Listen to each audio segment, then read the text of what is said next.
State University. In May of 1962, which I think is around the same time that the CIA document was surfacing, he states that if you can control the weather, you can control the world. We have special guests with us. Ariana Victor is an investigative filmmaker known for her work on public health and environmental issues, including co-producing The Great Awakening in the Plandemic series. Her latest documentary, Just Look Up, which she independently produced, investigates the topic of geoengineering and its impact on human health, ecosystems, and the atmosphere. The film premieres this Saturday, March 28th. Well, that's not this Saturday. That's next Saturday, right? Yes, next Saturday at the Directors Guild Theater Complex in Hollywood. Have you ever seen a cherry tree that can be planted now and harvested in April?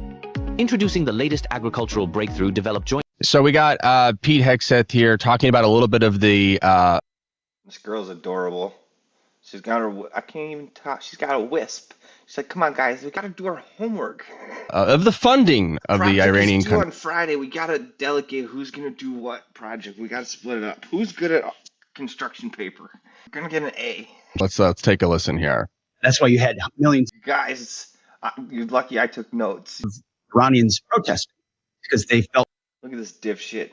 He's in a doomsday cult. He wants to rebuild this third temple. Right now, I can't believe somebody doesn't blow that motherfucking temple up and just get it over with and bring back their fucking Jesus, Messiah.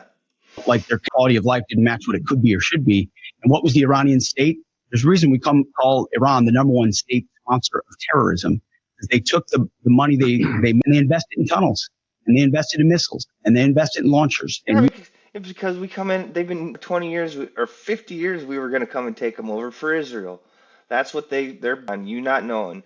They're banking on everybody, not realizing we were Israel's bitch. But now we got the internet, and everybody woke up. When Charlie Kirk got shot, I woke up. Everybody should have woke up and said, when Kash Patel comes out there and starts talking about 33 hours, Tyler Robinson doesn't have a gun in his hand. They don't show him taking the shot.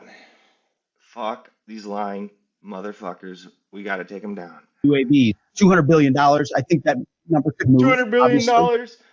If somebody said $200 billion to me in real life, I'm going to punch him in their nose. It takes money, that guys, going back to Congress and our folks there to ensure that we're properly funded for what's been done. For what we may have to do in the future. Incredible what we may lack have of to do in the self-awareness future. there. Yeah, so he says, He called it $200 billion for our arsenal of freedom. That's when I officially quit. The United States of America is no longer my country. That tells you what they think is coming. That's exactly that is their indication. They are preparing for a long drawn out war at this point. Asking Congress right now for an additional $200 billion. yes.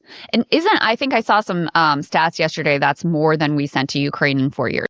Lindsey Graham just said, oh, we're going to make so much money. Who's we? Who is we? I mean, for perspective, like this is a massive amount of money. And he says that number could move. It's not moving down. The only direction it's going to move is up. I actually saw Lauren Boebert this morning saying that she's a no on the additional war funding. So, she then got further, do you think that continue? And she's like, that's up to Trump. So she kind of defers on that point, but at least what happened to checks and balances? Saying, $200 billion. I don't think I'm voting for that. But the lack of self-awareness here of Hegseth within minutes of each other saying that the reason Iran is the number one state sponsor of terror is because they take their money and they spend it on missiles. And then moments later, tunnels to hide in. We spend more money on we spend the most money than all the other countries on shit like that combined. Asking Congress for $200 billion for missiles, taking our money and spending on missiles for starting World War III and bombing little girls in grade school. Pretty astonishing. And, the American public is so propagandized that most people won't even... As she sits here and propagandizes us. Won't even really notice that. It's like, it's not my $200 billion. What's easier, money or someone else's? That's all these $200 billion. I won't sign off to that. It's not their money. They don't give a fuck. It's they go in there and they go, $200 billion. That's it. Here, why not 200 trillion? Fuck it. It's different when Iran does it than when we do it. It's not the same when they Yeah, we don't. They blow up and they hang 19-year-old protesters and do it. But oh, wait, that's us. that is the reality of what our state is coming. They're asking for a dollar defense budget. They already have a $1 trillion defense budget. And now you're coming back and asking for $200 billion more for a 200 billion. war that we're told has already been a glorious victory. Trump told us Yeah, why wouldn't we come home? we already won this thing, this little excursion. Just so, and you can only imagine what good could actually be done with that money instead. I just want to say, I just pulled this up, Crystal. This is astounding. So, according to the Council of Foreign Relations, as of December 31st, 2025, the U.S. Congress has made available to the war in Ukraine, according to the U.S. Special Inspector General for. I feel guilty because I predicted this and I prayed for it every day for the last year. I prayed every day that I would be proven right. I feel bad because I prayed for this shit every day.